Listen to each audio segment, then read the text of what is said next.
నమస్తే, welcome to 99 TV. నేను జ్యోతి. Updates చూద్దాం. ఈవేళ పవన్ కళ్యాణ్తో బాలినేని శ్రీనివాసరెడ్డి భేటీ కానున్నారు. మంగళగిరిలోని జనసేన కార్యాలయంలో సమావేశమవుతారు. పవన్తో భేటీ అనంతరం జనసేనలో ఎప్పుడు చేరుతారనే అంశంపై స్పష్టత వచ్చే అవకాశం ఉంది.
ఈవేళ పవన్ కళ్యాణ్తో బాలినేని శ్రీనివాసరెడ్డి భేటీ కానున్నారు. మంగళగిరిలోని జనసేన కార్యాలయంలో సమావేశమవుతారు. పవన్తో భేటీ అనంతరం జనసేనలో ఎప్పుడు చేరుతారనే అంశంపై స్పష్టత వచ్చే అవకాశం ఉంది. ఇక ఈ అంశంపై మరిన్ని అప్డేట్స్ ని ఏపీ స్పెషల్ కరెస్పాండెంట్ సాంబశివరావు అందిస్తారు. సాంబశివరావు, బాలినేని శ్రీనివాసరెడ్డి పవన్ కళ్యాణ్తో భేటీ అవుతారు అన్న వార్తలు వస్తున్నాయి, వివరాలేంటి? జ్యోతి, మనం చూస్తున్నట్లయితే ఏదైతే ఇప్పటి వరకు కూడా వైసీపీలో ఒంగోలు జిల్లాలో కీలక నేతగా ఉన్నటువంటి బాలినేని శ్రీనివాసరెడ్డి, అదేవిధంగా జగన్మోహన్ రెడ్డికి అత్యంత సన్నిహితుడు మరియు బంధువు అయినటువంటి బాలినేని శ్రీనివాసరెడ్డి కీలక నేతగా కూడా వైసీపీ పార్టీలో వ్యవహరించినటువంటి పరిస్థితి. ఆయన నిన్న వైసీపీ పార్టీ సభ్యత్వానికి కూడా రాజీనామా చేయడం జరిగింది. తదనంతర క్రమంలో ఈ రోజు జనసేన పార్టీ అధ్యక్షులు డిప్యూటీ సీఎం గా ఉన్నటువంటి పవన్ కళ్యాణ్ ని మంగళగిరి పార్టీ కార్యాలయంలో, కేంద్ర కార్యాలయంలో ఈ పూట అయితే ఆయన మధ్యాహ్నం 12 గంటల సమయంలో కలుస్తారని సమాచారం ఉంటుంది.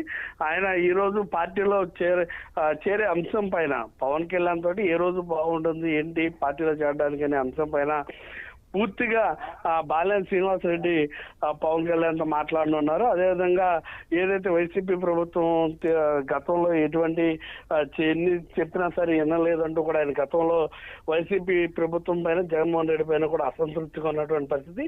ఈ క్రమంలోనే పవన్ కళ్యాణ్తో భేటీలో ఎటువంటి విషయాలు మాట్లాడతారు అంటే వైసీపీ పార్టీ గురించి ఆయన ఏమైనా వివరంగా ఇట్లా వైసీపీ పార్టీ ఇలాంటి తప్పుడు నిర్ణయాలు తీసుకుంటుందంటూ కూడా గతంలో వాపోయినటువంటి ఆయన ఎటువంటి ప్రాధాన్యత అంటే జనసేన పార్టీలోకి వస్తే కనుక తనకి ఎటువంటి ప్రాధాన్యత ఇవ్వనున్నారు ఏంటనే అంశం పైన పవన్ కళ్యాణ్తో సుదీర్ఘంగా చర్చలు జరిపి ఆయన ఏదైతే జనసేన పార్టీలో చేరడానికి మంచి టైమింగ్ కూడా ఆయన చూసుకుని డేట్ను కూడా ఫిక్స్ చేసుకుంటారని కూడా తెలుస్తుంది. భారీగా అంటే ఒంగోలు నుంచి కూడా జనసేన పార్టీ కార్యాలయం వద్దకి భారీగా కూడా జన సమీకరణ చేసుకుని వచ్చి పార్టీలో జాయిన్ అవుతారన్నట్టుగా కూడా మనకు సమాచారం అవుతుంది. కాబట్టి ఏదైతే బాలినేని శ్రీనివాసరెడ్డి జనసేన అధ్యక్షుడు పవన్ కళ్యాణ్ తో సమావేశం అవబోతున్నారో ఈ సమావేశానికి ప్రత్యేకంగా ఈ రోజు అయితే మాత్రం రాష్ట్ర వ్యాప్తంగా కూడా చర్చ నడుస్తున్నటువంటి పరిస్థితి. ముఖ్యంగా ఒంగోలు డిస్ట్రిక్ట్ సంబంధించి ఉమ్మడి ఒంగోలు బాలినేని రాక మీద జనసేనలో ఎలాంటి ఒపీనియన్స్ వస్తున్నాయి? నష్టం వాటిల్లేటటువంటి అవకాశం ఉంటుంది. జనసేన పార్టీ భారీగా బలపడేటటువంటి ఒక అవకాశం కూడా ఉండటంతో అటు వైసీపీ పార్టీ నాయకులు అయితే ఆందోళనలో ఉన్నారు, ఇటు జనసేన పార్టీకి సంబంధించిన నాయకులు అయితే ఆనందంతో ఉన్నటువంటి పరిస్థితి. జ్యోతి, అయితే ఇప్పుడు బాలినేని జనసేన పార్టీకి ఎలాంటి ఎసెట్ అయ్యే పరిస్థితి కనిపిస్తుంది? బాలినేని ఎక్స్పీరియన్స్ కానీ అది కానీ జనసేనకి కలిసి వచ్చే అంశంగా భావించవచ్చా? పరిస్థితి.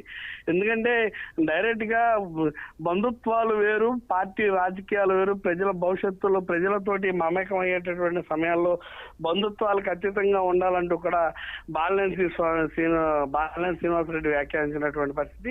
ఈ క్రమంలో ఎప్పుడైతే జనసేన పార్టీకి గతంలో కూడా ఆయన జనసేన పార్టీ కార్యకర్తల విషయాల్లో కావచ్చు, ఇతర అంశాల్లో కూడా చాలా సానుకూలంగానే ఆయన వైసీపీ ప్రభుత్వం అధికారంలో ఉన్నప్పుడు కూడా వ్యవహరించినటువంటి పరిస్థితి.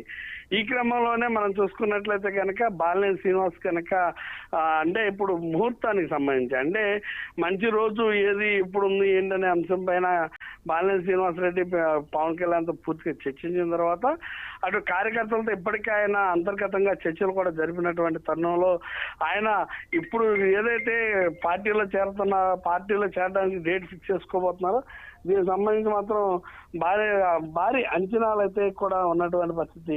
అంటే రానున్న రోజుల్లో జనసేన పార్టీదే భవిష్యత్తు అనే నినాదం ఉండటంతో ముఖ్యంగా బాలినేని శ్రీనివాస్ దీనిలో చేరడంతో జనసేన పార్టీ కూడా బలపడేటటువంటి అవకాశం అయితే కనిపిస్తా ఉంది. Thank you Sambasivarao.